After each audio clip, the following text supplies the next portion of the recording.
My name is Eric Meyer. I'm the founder and executive director of Generation Atomic.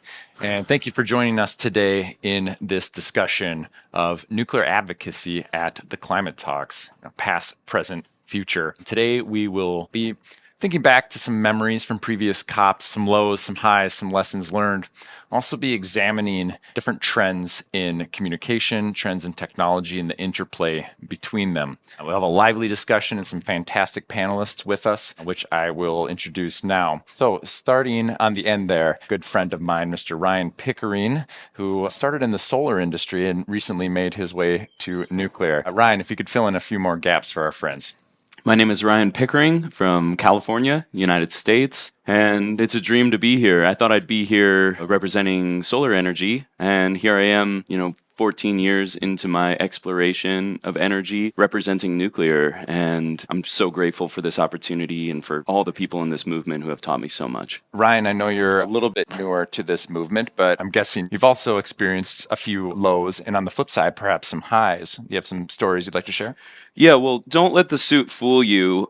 I come from the radical left of California, where we really believe that we could return to the land and use energy efficiency to allow us to live off of renewable energy. So for 10 years, I was living off the grid in a yurt in the mountains, growing my own food, charging my solar panels, going to bed at 8 p.m. when my solar batteries ran out. And I really thought I was making a difference. And there were some very lonely times in that world too. But I really felt like we were pushing something forward. It was through that experience that I deepened my own understanding of energy and realized that what I was doing was not something that was available to working class people, to people with families. I mean, it was just me. I was wearing an ice climbing suit during the winter to stay warm because I wasn't allowed to have fires. It was meager. But now I'm having lonely moments as well in California because now everyone's kind of into that in California and maybe not quite, using composting for everything. Certainly like believing that we can have 100% renewable energy vision. And 2 years ago when I changed my mind about nuclear energy because of the pending closure of Diablo Canyon, I took a new turn in my career and, encouraged by so many of the people in this movement, I became very vocal, and it has been challenging to be ostracized. I just had a conversation 5 minutes ago with someone saying, like, I just can't understand why you've betrayed the environmental justice movement. I can't understand how you've done this with nuclear. I just said, like, let's talk about it, and I also have to go to a panel, you should come. And they said, absolutely not. And so we're still growing through this. As I mentioned, gratitude on this trip, I've been able to meet some other pro-nuclear people that I've seen online from around the world. And I'm feeling the solidarity, and it's recharging me to power forward and go back to California and keep trying to legalize nuclear energy in California and support all these other legalization movements around the world. What do you think about this? Do people like solar because the crystals have improved in efficiency by 10% or something like that? People like solar because they've created an imagined future that is palatable for people, even desirable. And especially in California, things like the aesthetics of the solar punk movement, this idea that less is more, small is beautiful, that we can outsource our industries and then they cease to exist and we can just buy products.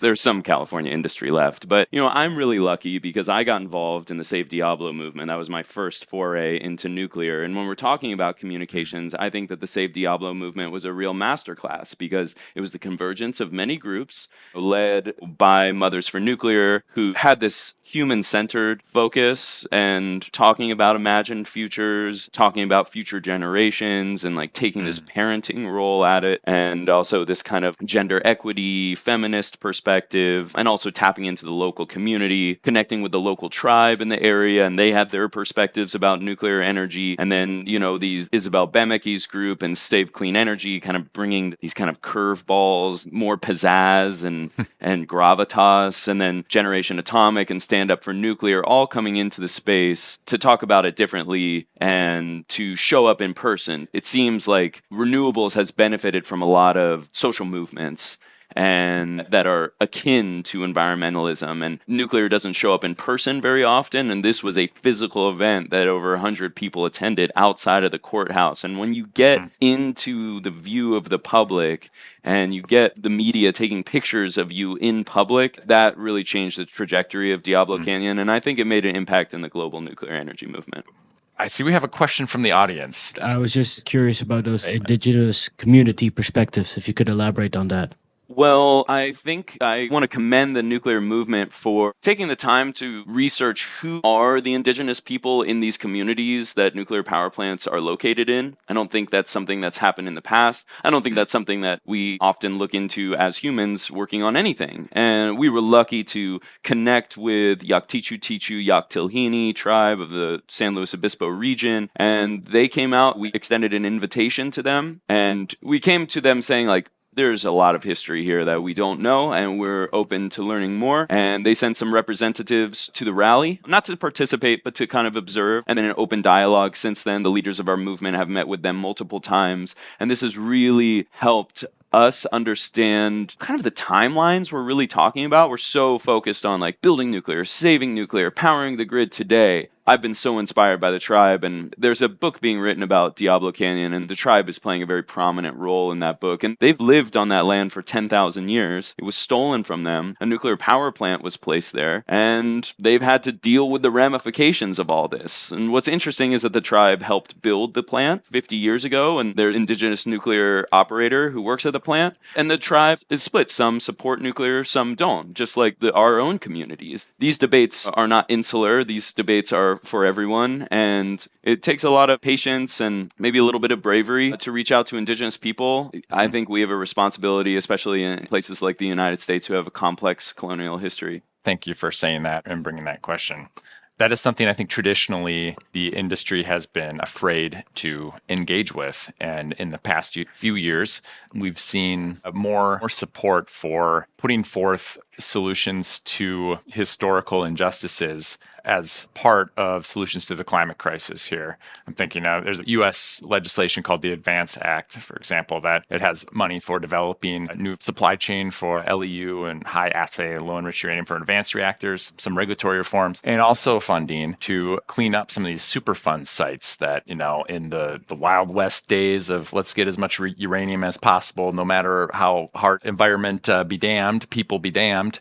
We're cleaning up those early days when we're prospecting for uranium for nuclear weapons and less concerned about the people of the land there. And that is a really good trend to see. I know there's been similar efforts in other countries as well. And the uranium mining disaster that happened in the Colorado Plateau in the 1970 years ago is still a sensitive subject with indigenous people in the United States. And it is still not resolved. Yeah. And more work has to be done, more listening, more reconciliation. And that's just the reality of the situation for American nuclear. And I've been very grateful to have conversations with Diné people. And I look forward to this book coming out about Diablo, because the tribe is sharing these ideas about what it could mean for self-governance if indigenous people were to be able to build nuclear energy on their own sovereign land and go around some of these anti-nuclear laws, and what that could mean for indigenous self-governance. And so I think that's a powerful vision. I hope more indigenous people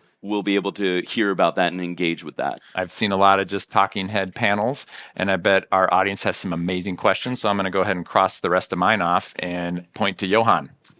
Thank you so much for the talk. I was just wondering, because when we talk about waste management, what is your thought about the argument that we sometimes talk about waste as something that can be reused and something that can be reprocessed and be used in new reactor technologies? Because when I talk to policymakers or other technical people, it doesn't resonate with them. So why don't we only just focus on we have a solution as deep geological repositories as in Finland and now doing in Sweden, and stop talking about this potential for a future where we maybe can reprocess the waste? It sounds good, of course, but it's not like feasible right now. So why don't we only just stick to the argument about having these deep geological waste repositories as of the JRC, the European Joint Research Center? They conclude that this is the scientific consensus of handling high-level waste. So what are your thoughts on that argument of potential waste burners and fourth-gen reactors that can use waste?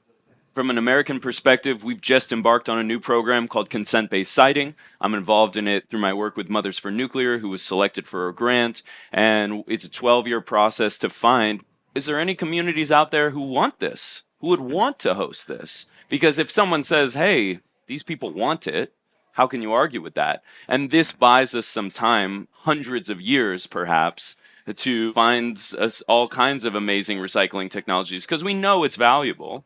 And, we have also failed at a deep geological repository, a painful subject in American nuclear history. And I'm optimistic that consent-based siting can work. I'm optimistic that many communities will come forward and will be able to distribute this, and we'll keep it in canisters, and those canisters are good for 100 years, and then we can swap them to new canisters in 100 years if we're not ready to recycle them. But by then, I hope that we'll find an economic solution for this challenge. So I think in the nuclear industry, we're very good at communicating the benefits of nuclear, but sometimes tend to gloss over the risks of nuclear. And I've heard this in a panel discussion at my university where it can come across as we're trying to hide what can go wrong with nuclear, where there are risks. But how do we put it in context of the risks of climate change and people who are against nuclear, but also are against fossil fuels and only want renewables? How do we communicate the risks of not using nuclear in terms of the climate crisis?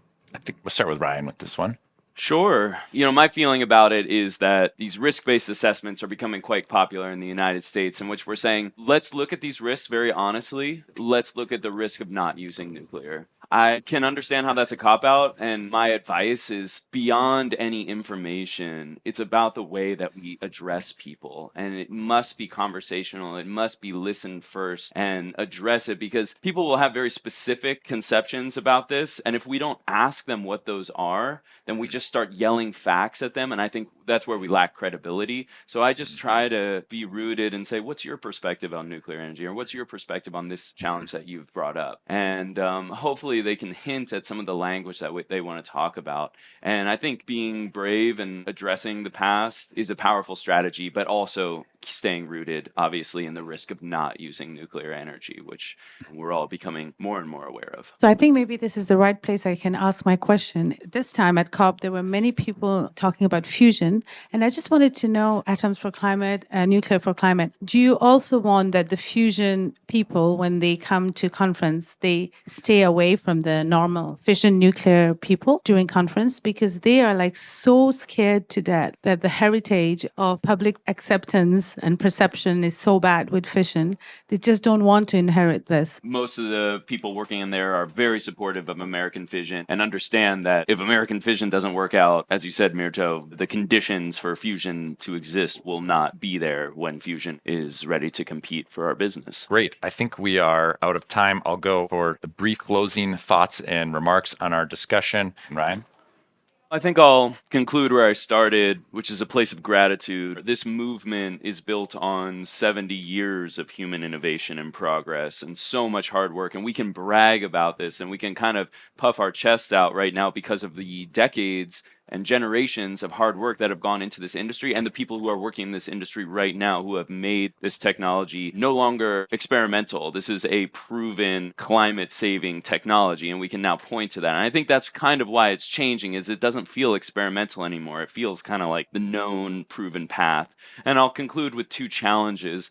First is that this movement needs to continue to grow. We have to find patience and welcome more people into this movement. We cannot get comfortable. This is an irresistible human idea, and it's going to take many more thousands of nuclear advocates to pressuring lawmakers and educating their communities. And I'll finish maybe with a very American style conclusion. And we need more competition in this industry. I think that these nuclear companies are calcified, and I'm so inspired by some of the people I've met here who are taking advocacy and then taking it into entrepreneurship, finding these gaps in the industry where these big calcified players aren't covering. And entrepreneurship drives innovation, and it'll shake these nuclear companies, and it will also enable them to move forward. We're talking about nuclear finance, creative ways of sales and marketing, and other gaps in supply chain that are going to be needed to accelerate this. So if you're an entrepreneur, reach out to me. We're trying to mentor as many entrepreneurs as well as advocates. If that sounds appealing to you, move to the Bay Area of California. We're going to try to push it forward. I want to thank our sponsors here, the IEA, not only for the opportunity to bring this program to you today, but also for their tireless work helping countries get into nuclear, helping keep our nuclear material feel safe and accounted for around the world, helping keep our food safe, and the many other things that IAEA works on day in, day out, bringing together the global nuclear community. It's been incredible working with folks at the IAEA over the years, and I'm so appreciative of their continued existence, growth, and vision for all of us. I'm very grateful for that. And with that, stay radiant, keep fighting for the future we all know is possible. Thank you, and enjoy the rest of the COP.